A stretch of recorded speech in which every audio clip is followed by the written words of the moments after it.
عبد اللطیف کو صرف لطیف نہ کہیں، جس کو عبد اللطیف کہیں، عبد الکریم کو صرف کریم نہ کہیں، عبد الکریم کہیں، مگر یہ جو لفظ رحمان ہے اس میں سب سے زیادہ پابندی ہے کہ صرف رحمان کسی کو نہ کہیں بلکہ عبد الرحمن کہیں، اس کی اس وجہ سے کہ یہ مخصوص ترین ہے لفظ اللہ کے بعد۔ تو لفظ خدا جو ہے وہ لفظ اللہ کی ٹرانسلیشن ہے، تو جو احکام لفظ اللہ کے ہیں وہی لفظ خدا کے ہیں اطلاق کے لحاظ سے۔ ویسے تو ظاہر ہے کہ لفظ خدا غیر عربی ہے، لفظ اللہ عربی ہے، لفظ اللہ قرآن میں بار بار آیا ہے، لفظ خدا ایک بار بھی نہیں آیا، تو اس لحاظ سے تو برابر نہیں، لیکن اطلاق کے لحاظ سے کہ جس ذات پر لفظ اللہ کا اطلاق ہوتا ہے بلا تقیید، ایک تو ہے نا اضافت کے ساتھ، اس کی بات نہیں، اضافت کے بغیر جب بھی لفظ خدا بولا جائے گا تو اسی پر اس کا اطلاق ہوگا جس پر لفظ اللہ کا اطلاق ہوتا ہے۔ اسی وجہ سے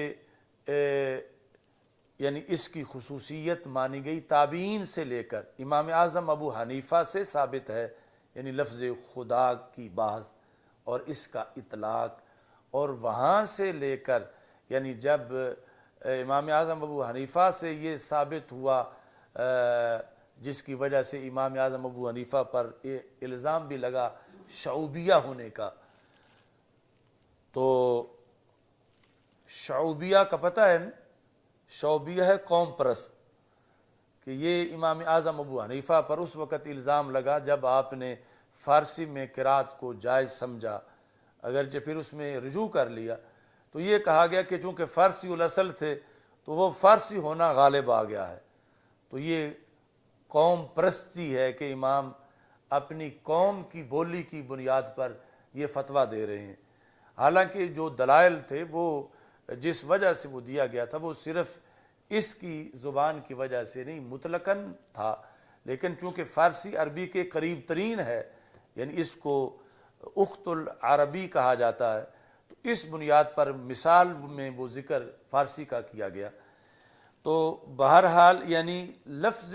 خدا کا اطلاق یہ کوئی 14ویں 15ویں صدی میں آ کے نہیں ہوا، لفظ اللہ پر، اللہ کی ذات پر خدا کا اطلاق یعنی جو صرف لفظ خدا، یہ دور تابعین سے اس کے حوالہ جات موجود ہیں، اور اللہ کی ٹرانسلیشن کے طور پر اسے استعمال کیا گیا، باقی کوئی لفظ بھی ٹرانسلیشن کے طور پر لفظ اللہ کی ٹرانسلیشن کے طور پر استعمال نہیں ہوا۔ جب عربی سے فارسی میں ترجمہ ہوا یا فارسی سے پھر اردو میں ترجمہ ہوا تو جتنے فارسی تراجم ہیں الحمدللہ رب العالمین، تو جمیع تعریف ہاس برائے خدا، یعنی کسی نے بھی وہاں برائے کریم یا برائے رحیم یہ نہیں کہا، چونکہ وہ تو جدا علیحدہ نام ہے، لفظ اللہ کی جگہ یعنی ترجمے میں خدا ہی کا لفظ جو ہے وہ بولا گیا۔ آگے اضافت میں جس طرح کے رب البیت، رب الدار، اور اس طرح جو ہے وہ خدائے بیت اور یہ جو وہ ہوتا رہا، لیکن اطلاق کے لحاظ سے یعنی یہ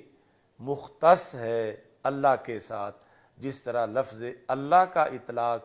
مجازن بھی کسی پہ نہیں ہوتا، خدا بھی مجازن بھی کسی پہ نہیں بولا جا سکتا، وہ لفظ خدا جس میں اضافت نہیں، تو وہ خاص ہے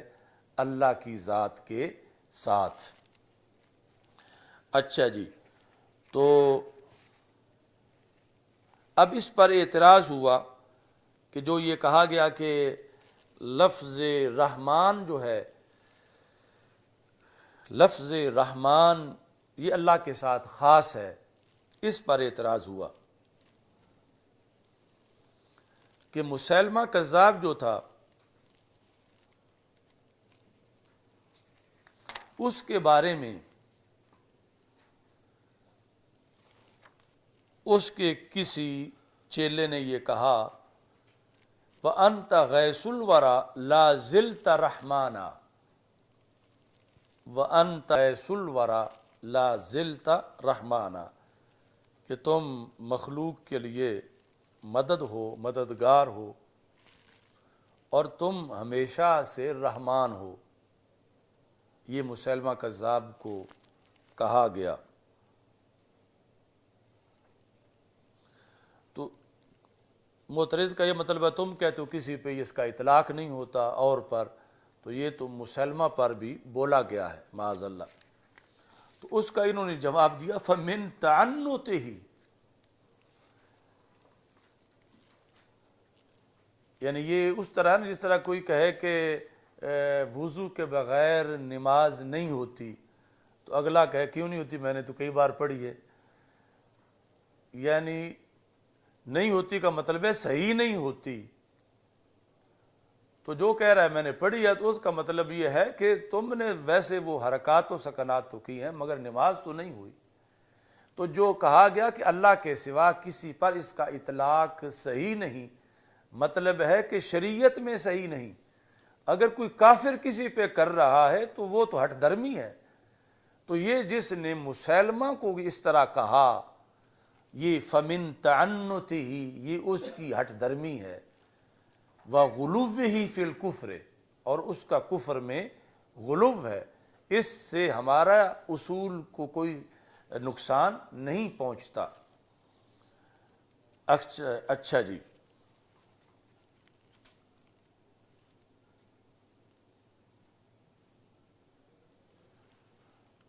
مغنی اللبیب جو نحو کی کتاب ہے ابن ہشام کی، اس کے اندر یہ بحث کی گئی ہے، یہ ان کا اختیار ہے، یعنی انہوں نے اس کو مختار سمجھا ہے کہ لفظ رحمان اللہ کے ساتھ خاص ہے، اور یہ جو مسلمہ کذاب کے لیے کہا گیا یہ ضد اور ہٹ درمی ہے۔ قال السبکی، سبکی نے کہا، امام تقی الدین سبکی، تو ایک عہد میں یعنی یہ حق کی علامت قرار پائے جب ابن تیمیہ کی طرف سے مختلف بگاڑ پیدا کیے جا رہے تھے، تو ان کا پہلے نمبر پہ جس شخص نے رد کیا وہ امام سبکی ہیں۔ تو امام سبکی کہتے ہیں وَالْحَقُّ أَنَّ الْمَنْعَ شَرْعِيٌّ لَا لُغَوِيٌّ، حق یہ ہے کہ یہ جو منع ہے نا کہ رحمان کا اطلاق اللہ کے سوا کسی پر نہیں، یہ شرعی طور پر منع ہے، اور جو کوئی اطلاق کر رہا ہے وہ لغوی طور پر کر رہا ہے۔ یعنی لغوی طور پر تو مطلقاً جو کسی پہ مہربانی کر رہا ہو اس پر اطلاق کر دیا جاتا ہے، یعنی جو لوگ شریعت کے پابند نہیں، صرف عربی جانتے ہیں، مسلمان نہیں، وَأَنَّ الْمَخْصُوصَ بِهِ تَعَالَى الْمُعَرَّف۔ تو یہ امام سبکی نے پیچھے تو ہم بیان کر رہا ہے کہ رحمان ہو یا الرحمن ہو، دونوں ہی اللہ کے ساتھ خاص ہیں۔ تو امام سبکی نے کہا کہ منع شرعی ہے کہ شریعت کے اندر، شریعت کی تعلیمات کے اندر غیر اللہ پر اس کا اطلاق نہیں ہوگا، لغوی طور پر منع نہیں ہے، اور مخصوص جو اللہ تعالیٰ کے ساتھ ہے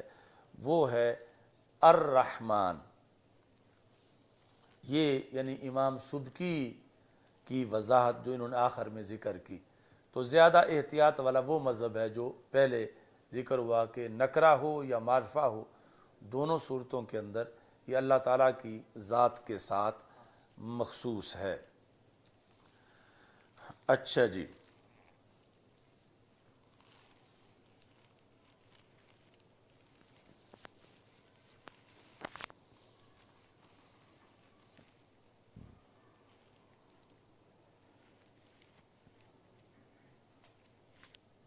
ٹائم پورا ہو گیا عبد الکریم صاحب۔